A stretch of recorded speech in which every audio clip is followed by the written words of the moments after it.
dedicated to eastern and southern Kentucky. This is WYMT Mountain News Weekend Edition. Good evening, I'm Keaton Hall. Strong to severe storms are possible as we close out the weekend. Meteorologist Cameron Aaron has the latest on this severe weather alert day. Cameron. Yeah, that's right, Keaton. We are watching out for some showers and storms as we go into the rest of this evening. Let's take a live look over in Moorhead at I-64. You can see some dark clouds and some rain shafts back in the distance as some showers and storms are not too far away. And over at UVA-Wise, same story. Some dark clouds as they are beginning to move into the mountains as we go into the rest of this evening. You can tell where it's raining, middle to lower 70s for Somerset and Irvin. More sunshine for Prestonsburg, still sitting at 81 degrees as we get into this evening. Here is a look at pinpoint Doppler and some very heavy thunderstorms. Nothing severe at the moment, but tremendous lightning and some very heavy rainfall near Corbin over towards London along I-75 over portions of McCreary, Whitley, and Laurel counties. These are all moving off towards the north and east, so if you are missing out on the rain right now, you have plenty of opportunities as we go into the rest of tonight. Now, we are included in a level 2 slight risk of severe weather, so we could see some strong storms into this evening and into tonight. They could produce heavy rain and gusty winds. I have that complete forecast coming up in just a little bit. Keaton. Cameron, thank you. London police say 2 out-of-state drug dealers picked the wrong spot to take a nap. Police say someone spotted the 2 men looking like they were passed out in a car at a gas station on Kentucky 192. When police got there, they say they saw drugs in plain view. Officers say they seized 3.5 pounds of marijuana, 10 THC cartridges, 6 packs of THC gummies, 2.5 grams of cocaine, and 4.5 grams of meth. The men were arrested on a number of charges. 2 dogs also in the car were taken to the Laurel County Animal Shelter. 3 people, including a child, are recovering after they were injured in a 4-car crash in Campbell County yesterday afternoon. Officials say cars were stopped on State Route 63 near Old Middlesboro Road when a Jeep was quickly approaching the stopped cars. One driver tried to avoid getting hit by the Jeep and ran into a trailer. The Jeep also ran into that same trailer and swerved into oncoming traffic, hitting a Chevrolet head-on. The driver of the Jeep, as well as the driver and a child in the Chevrolet, was severely injured. The Tennessee Highway Patrol says there are no pending charges at this time. Police are asking for your help in identifying a suspect in a robbery in Bell County. The Bell County Sheriff's Department released this photo of a masked male wielding a knife at the Howard's fuel station on Highway 119. Police say the man stole money from the register at around 5 a.m. Saturday morning. The department is asking if you have any information on the person pictured to contact the Bell County Dispatch at 606-337-6174. A Tennessee judge has temporarily barred 2 federal agencies from enforcing rules set by Biden's administration that protected the LGBTQ community in schools and workplaces.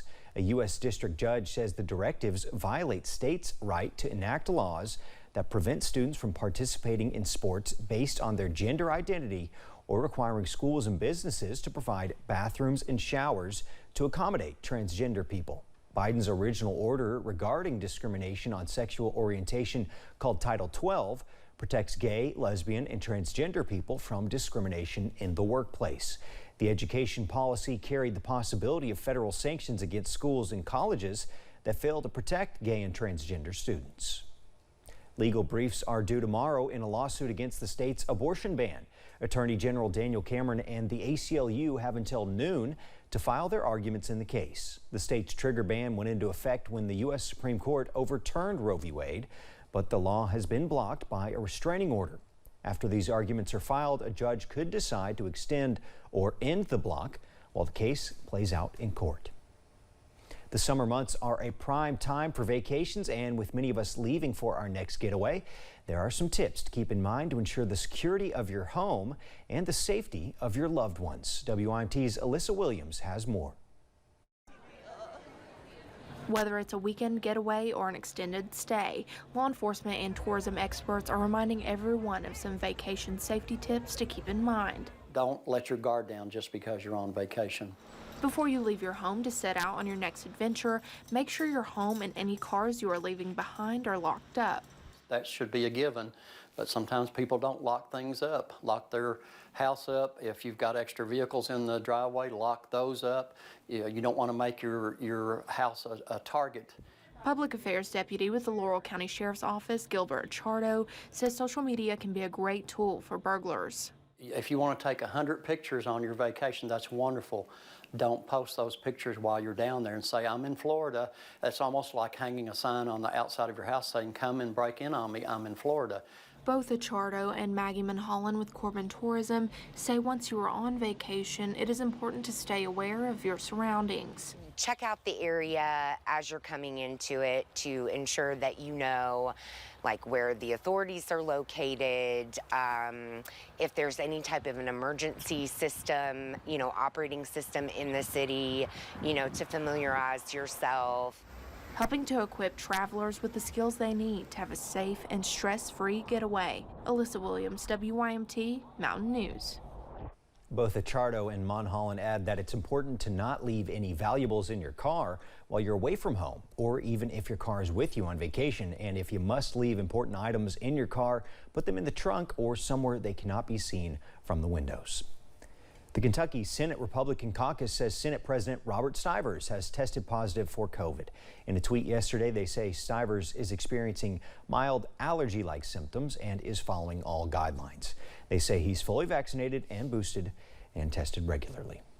Nearly all of eastern Kentucky is in the red on the latest COVID-19 transmission map. You can see several more counties have moved into the high transmission level in our region. Jackson, being the lone county, still in the green. This week, the state reported a positivity rate of nearly 17%. Well, another hit to Floyd County community, Billy Ray's restaurant in Prestonsburg is now temporarily closed after an accident on Saturday. Billy Ray said in a Facebook post that the accident involved a vehicle and the front structure of the restaurant. The restaurant was a popular spot, especially after church on Sundays. Regular customer Larry Field says the latest incidents have been nothing short of plans from an evil power. See, the devil's working. The devil's rampant right now. He's working his little behind off because he knows his end is near. The timetable for Billy Ray's return has not been announced. If you're looking for an exciting and engaging activity to do at your next birthday party or large gathering, one southeastern Kentucky business, they've got you covered. The Great Escape Corbin, a business that offers escape room games at their storefront, can now bring their games to you.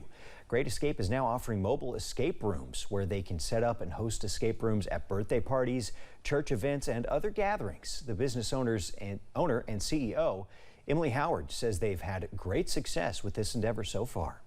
I love being able to go to people and their events and like I said, the churches and the schools and, people that typically wouldn't be able to come here. It's really awesome to be able to go visit them and have our rooms there. There are currently 2 mobile escape rooms to choose from, but Howard says they plan to change and add more options in the future. Howard adds that Great Escape Corbin will be set up at the Nib Rock and Chicken Festivals. And of course, we'll have more information on the mobile escape rooms on our website, WYMT.com. Adding some sweets to downtown Prestonsburg, the Scoop Ice Cream Shop opened this weekend. Customers can get a variety of desserts at the Scoop, with the main feature being the ice cream flavors, of course. Owner Caleb Rodabaugh says this is the 3rd store he's opened in Floyd County, along with Angler's Shaved Ice and Angler's Bait and Tackle, as he could see people wanted more ice cream.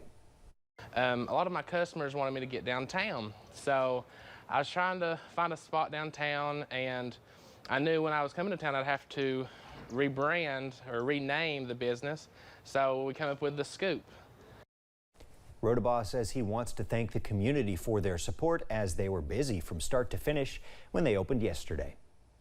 Dish or cone? That's a question we'll be asking ourselves all day today because it's National Ice Cream Day. In 1984, President Ronald Reagan established National Ice Cream Day as the 3rd Sunday in July. The president also proclaimed July as National Ice Cream Month. Frozen dessert lovers can scoop up a number of special offers at a number of participating ice cream retailers. Dairy Queen, Cold Stone Creamery, Dippin' Dots, and Baskin-Robbins are all celebrating the big day.